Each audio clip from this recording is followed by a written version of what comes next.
My sister looked me in the eye, smiled, and said, "Why don't you try that dirty pub across the street? I hear it's more your speed." My mother didn't defend me. She lifted her champagne glass and added, "It suits you perfectly." 30 seconds earlier, I'd been standing in the lobby of a luxury restaurant holding 120 desserts I'd baked for my sister's baby shower, only to discover there wasn't a single seat with my name on it. They hadn't forgotten me. My sister had deliberately removed my chair. So I smiled, thanked them, and walked out without another word. What happened 40 seconds later, visible through the restaurant's floor-to-ceiling windows, turned their celebration into complete silence. They thought they were sending me back to a dirty pub. They had no idea they had just sent me home. Most people believed I worked behind the bar at a neighborhood pub with faded green paint and a brick propping the front door open. My family certainly did.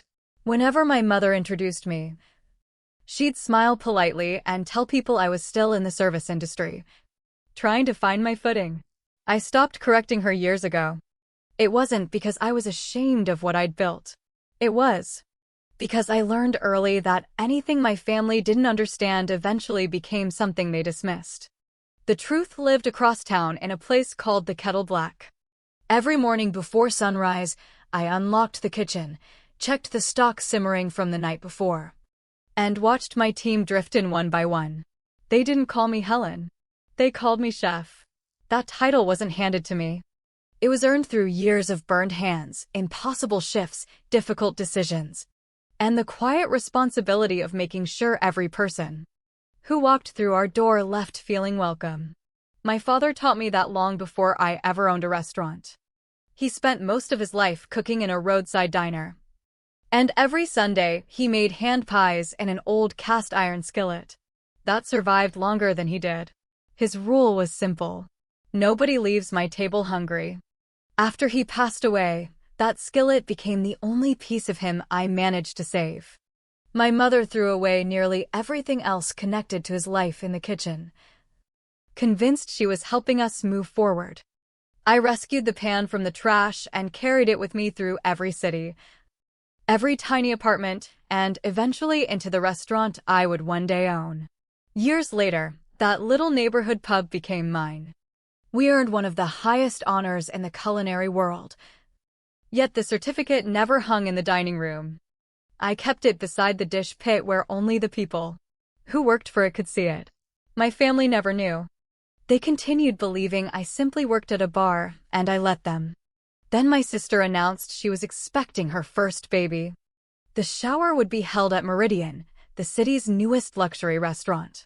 The only problem was that Meridian sat directly across the street from my own front door. I considered declining the invitation until my mother called with a request. That sounded more like an assignment. Would I bake the desserts as my gift? 120 pastries. Homemade, of course. Professional catering, she explained, was far too expensive. So I agreed. Not because anyone appreciated my work, but because the child my sister carried had done nothing wrong. Over the next 2 weeks, every conversation reminded me exactly where I stood in my family's eyes. My mother texted instructions about what I should wear, gently suggesting nothing that might smell like a kitchen. At a gathering with her friends, she introduced me as someone who helped out at a bar downtown, reducing years of sacrifice to a casual hobby. One woman even snapped her fingers for a coffee refill, while I stood holding a tray of pastries I'd made myself. My mother laughed instead of correcting her. That drive home stayed quiet. The radio played, but I couldn't have told you a single song. Somewhere between my mother's house and the restaurant, something inside me finally stopped asking for approval. Still, I baked every pastry she'd requested. Late Saturday night, after my staff had gone home, I packed each dessert into white boxes and lined them neatly by the kitchen door. Before locking up, I reached for my father's old skillet and made one extra hand pie. Just one. I placed it inside a small tin alongside an old photograph of him smiling behind a diner grill. On a simple card, I wrote a message for my unborn niece. Your grandfather would have fed every person at this party.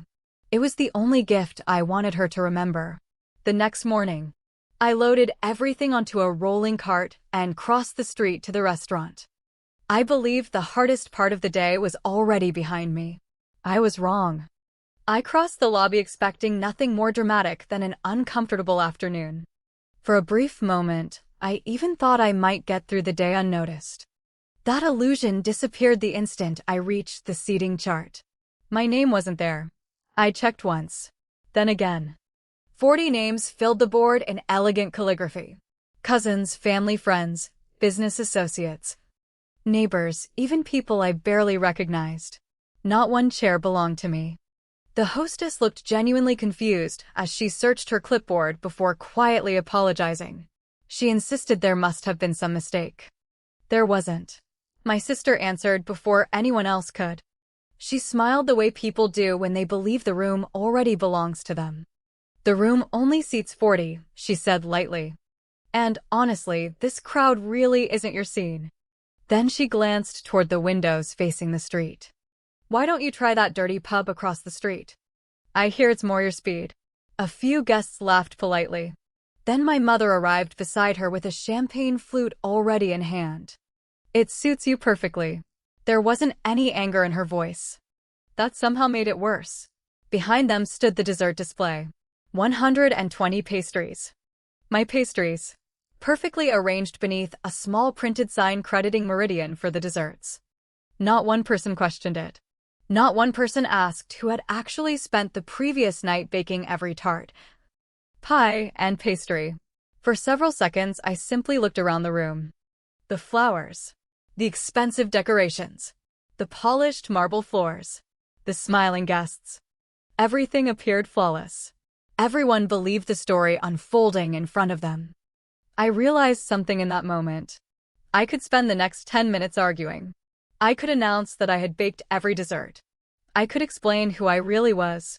Even if every word were true, it would sound like desperation. Truth loses its strength when it has to beg for attention. So I smiled. You're right, I said. I'll do that. I placed the small tin containing my father's hand pie on the gift table. For the baby. Then I walked away.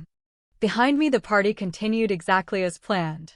My sister accepted congratulations. My mother entertained guests.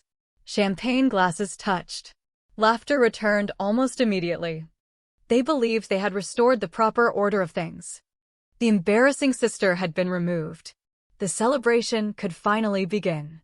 Neither of them realized they had just made the biggest mistake of the day. There is something people who build their lives around appearances almost always overlook. They assume everyone else sees the same version of reality they do. Once a label has been attached to someone, they stop asking questions. If they decide you're unsuccessful, every achievement becomes invisible. If they decide you're unimportant, every accomplishment must somehow fit that conclusion. My family had spent nearly 20 years telling themselves I merely worked at a neighborhood pub. Eventually, that story became more real to them than anything I could have said. The strange thing about assumptions is that they save people from thinking. No one had ever asked what my position actually was. No one wondered why chefs from across the city occasionally stopped by my restaurant after their own shifts. No one questioned why food writers kept requesting interviews I politely declined. They already believed they knew the answer. The trap had never required planning. It required patience. Sometimes the strongest response isn't correcting someone. Sometimes it's allowing them enough confidence to finish telling themselves the wrong story. Because reality has a habit of arriving without raising its voice.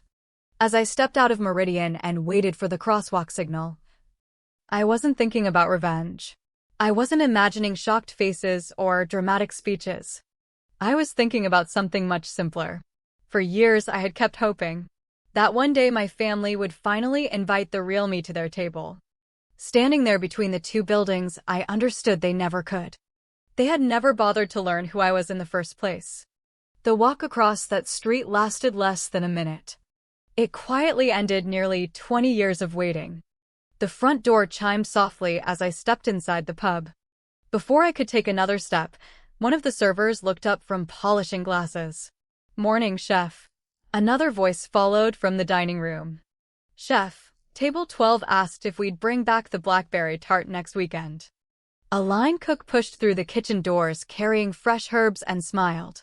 Good timing. The supplier finally delivered the mushrooms. The routine felt wonderfully ordinary. I tied on my apron, slipped into my white chef's jacket, and headed toward the kitchen pass while the lunch prep continued around me. No one made a speech. No one applauded. No one treated me like a surprise. This was simply where I belonged. From the kitchen window, I could see across the street. Meridian's dining room stretched almost entirely across the front of the building in floor-to-ceiling glass.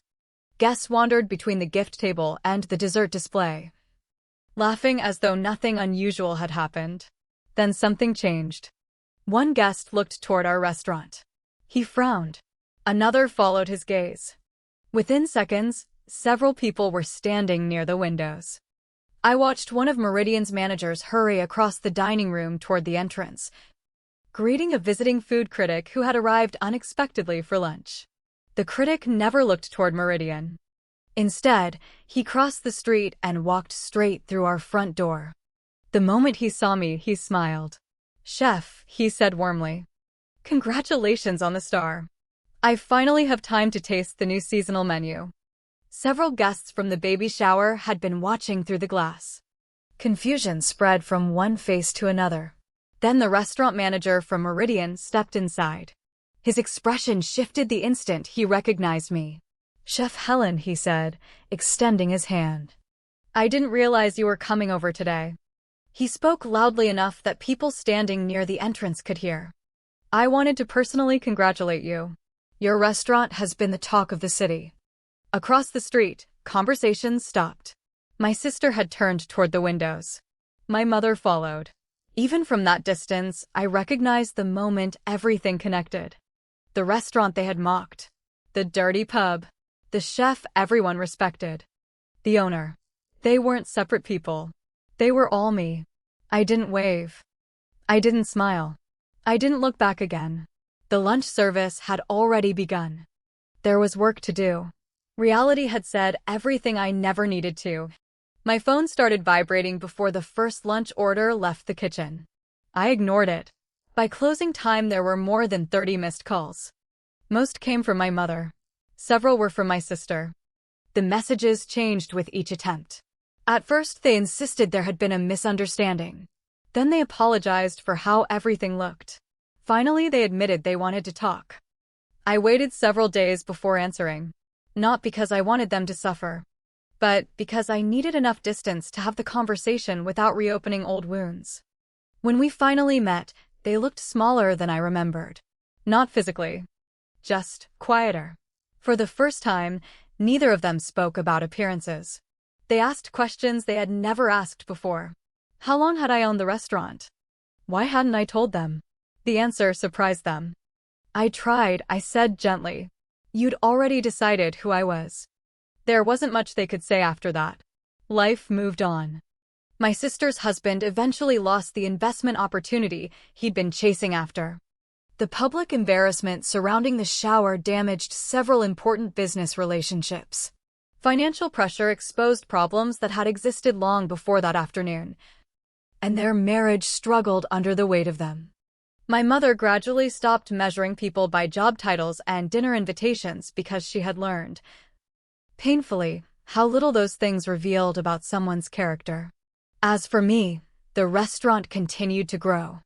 Months later, the building finally came up for sale. I bought it. Not to prove anything. Simply because it had become home.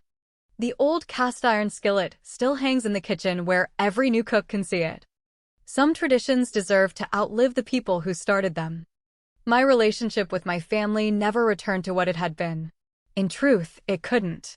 Trust rebuilt slowly, through ordinary conversations instead of dramatic promises. There were birthdays. Holiday dinners. A niece who eventually grew old enough to ask why everyone smiled whenever she walked past the pub with me. One afternoon, she pointed to the empty chair I kept near the kitchen office. "Who sits there?" I smiled. "Anyone who needs a place." She accepted that answer without another question. Children often understand kindness faster than adults. Looking back, I don't remember my sister's insult as clearly as I remember the walk across the street. That short distance separated two versions of my life. One where I kept hoping to be welcomed at someone else's table, and one where I realized I'd already built my own.